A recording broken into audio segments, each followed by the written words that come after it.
6월 28일 월요일 큐티 출애굽기 32장 1절에서 14절 말씀입니다. 먼저 함께 본문 말씀을 읽겠습니다.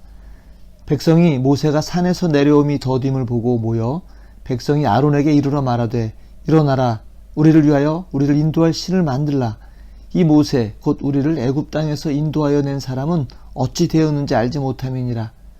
아론이 그들에게 이르되 너희 아내와 자녀의 귀에서 금고리를 빼어 내게로 가져오라. 모든 백성이 그 귀에서 금고리를 빼어 아론에게로 가져가매 아론이 그들의 손에서 금고리를 받아 부어서 조각칼로 새겨 송아지 형상을 만드니 그들이 말하되 이스라엘아 이는 너희를 애굽 땅에서 인도하여 낸 너희의 신이로다 하는지라. 아론이 보고 그 앞에서 제단을 쌓고 이에 아론이 공포하여 이르되 내일은 여호와의 절일이니라 하니 이튿날에 그들이 일찍이 일어나 번제를 드리며 화목제를 드리고 백성이 앉아서 먹고 마시며 일어나서 뛰놀더라. 여호와께서 모세에게 이르시되 너는 내려가라. 내가 애굽 땅에서 인도하여 낸 내 백성이 부패하였도다.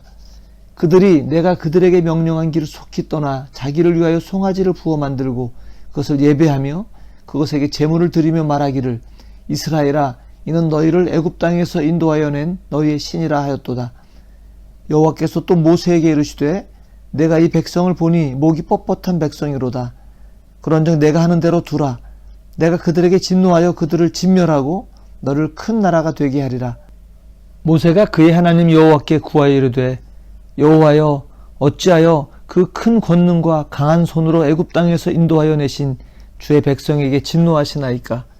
어찌하여 애굽 사람들이 이르기를 여호와가 자기의 백성을 산에서 죽이고 지면에서 진멸하려는 악한 의도로 인도내었다고 말하게 하시려 하나이까. 주의 맹렬한 노를 그치시고 뜻을 돌이키사 주의 백성에게 이 화를 내리지 마옵소서. 주의 종 아브라함과 이삭과 이스라엘을 기억하소서.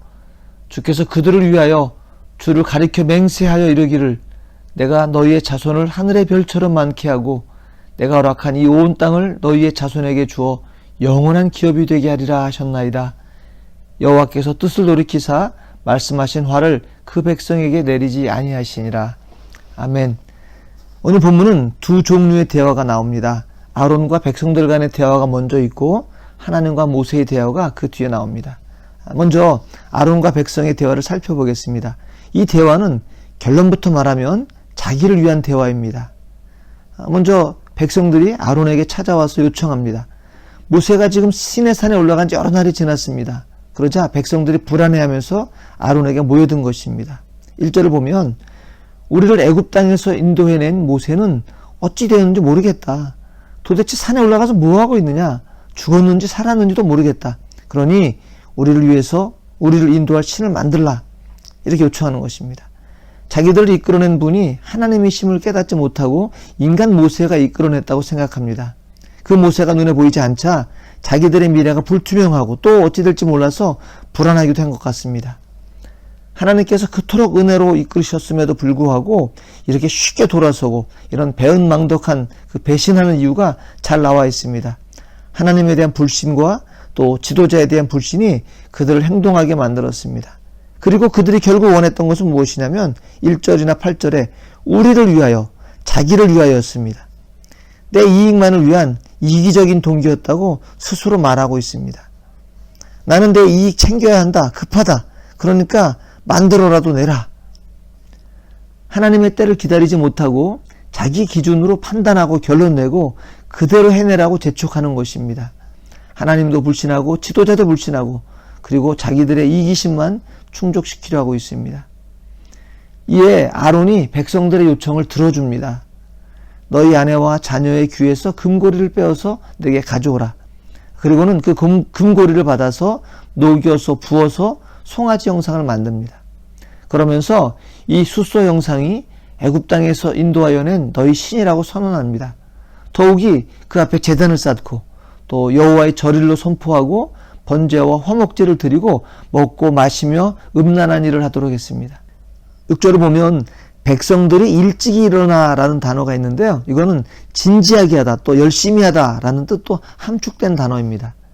자신의 종교적 행동이 하나님께서 진짜 기뻐하시는 뜻인지 아닌지도 모르면서 그 행위를 하면서 지켜주실 거야, 잘 될 거야 이렇게 위안 삼고 자기 만족하는 것과 다름 아닙니다.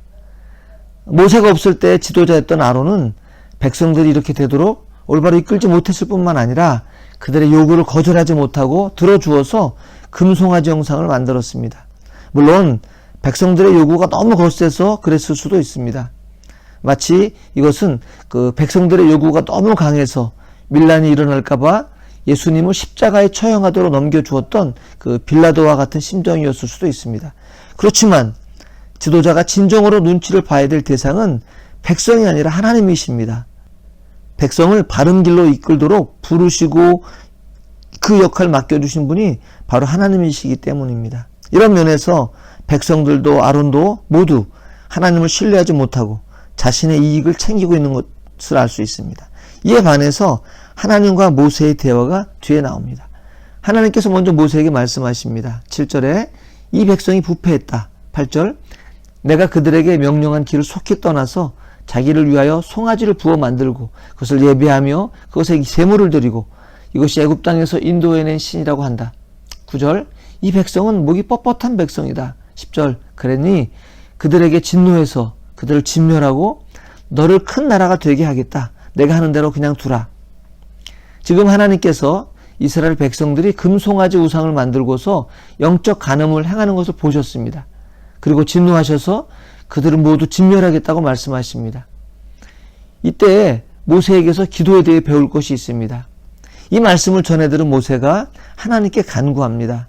11절에 구하여 이르되 이것은 소리를 지른다는 표현입니다. 간절하게 부르짖어서 기도하는 것입니다. 원래 아브라함에게 약속하셨던 큰 나라가 되게 하겠다 한 그 말씀을 이제 모세에게 새롭게 약속해 주십니다. 그러면 혹시 저 같으면 어땠을까요? 그저 하나님 제가 생각해봐도 이 백성 못됐어요. 그러니까 싹 쓸어버리시고 저로부터 시작되는 새 나라로 큰 나라가 되게 해주십시오. 그래도 되지 않았을까요? 그러면 아마도 아브라함과 다윗의 자손 이런 표현이 모세와 다윗의 자손 이런 표현으로 사용될 수도 있었을 것입니다. 그렇지만 모세는 하나님께 부르짖어서 중보기도를 합니다. 그 내용은 결국 하나님을 위해서 이 백성을 용서해달라는 것입니다. 11절을 보면 하나님께서 큰 권능과 강한 손으로 애굽 땅에서 인도해내신 주의 백성 아닙니까? 12절 만일 이들이 여기서 진멸당하면 애굽 사람들이 말하기를 여호와가 자기 백성을 산에서 죽이고 지면에서 진멸하려는 그 악한 의도로 인도해냈다 이렇게 말하지 않겠습니까? 그러면 하나님의 체면이 뭐가 되겠습니까? 노를 그치시고 뜻을 돌이키셔서 주의 백성에게 이 화를 내리지 말아 주십시오. 13절 기억해 주십시오. 아브라함과 이삭과 야곱에게 약속하지 않으셨습니까? 너희 자손을 하늘의 별처럼 많게 하고 이 온 땅을 너희 자손에게 주어서 영원한 기업이 되게 하겠다고요. 이렇게 간절히 기도할 뿐만 아니라 끝까지 하나님 편에서 하나님을 위해 기도합니다. 그리고 철저하게 하나님의 말씀을 붙잡고 그 약속의 말씀을 의지해서 간구하고 있습니다. 그냥 복을 달라는 것이 아니라 언약의 말씀, 하나님의 약속을 의지해서 그걸 이루어 달라고 간구하는 것입니다. 한편 이 부분을 묵상할수록 오히려 하나님의 사랑을 느끼게 되었습니다. 진멸할 죄를 지은 이스라엘을 그냥 진멸하시면 됩니다. 그런데 굳이 모세에게 그걸 설명하시면서 야 내가 하는 대로 그냥 두라 이렇게 말씀하십니다. 먼저 우리가 성경을 읽을 때 참고로 이해해야 될 것이 있습니다. 성경에 보면 하나님을 사람처럼 표현해서 우리의 이해를 돕는 방식이 있는데 이것을 신인 동형론이라고 합니다. 우리가 어떻게 하나님의 마음을 모두 알 수 있겠습니까? 그 중에 어떤 부분을 사람처럼 표현함으로써 우리가 잘 이해할 수 있게 해주는 그런 문학 방식입니다. 진멸당할 죄를 지은 이스라엘 백성이니까 진멸시키면 되는데 그런데 굳이 모세에게 말씀하신 이유가 뭘까요? 이러시는 것 같습니다. 내 말 좀 들어볼래? 쟤네 저렇게 못됐어. 그래서 쟤네들 혼내줄 건데 나 말리지 마. 모세의 그릇을 잘 아시는 하나님께서 모세를 중보의 자리로 이끄시고 그 중보 기도를 들으셔서 그 화를 백성에게 내리지 않으십니다. 악해서 멸망시켜야 될 그 니누에에도 요나 선지자를 보내셔서 회개를 촉구하셨던 하나님의 사랑, 그 모습을 여기서 먼저 만날 수 있습니다.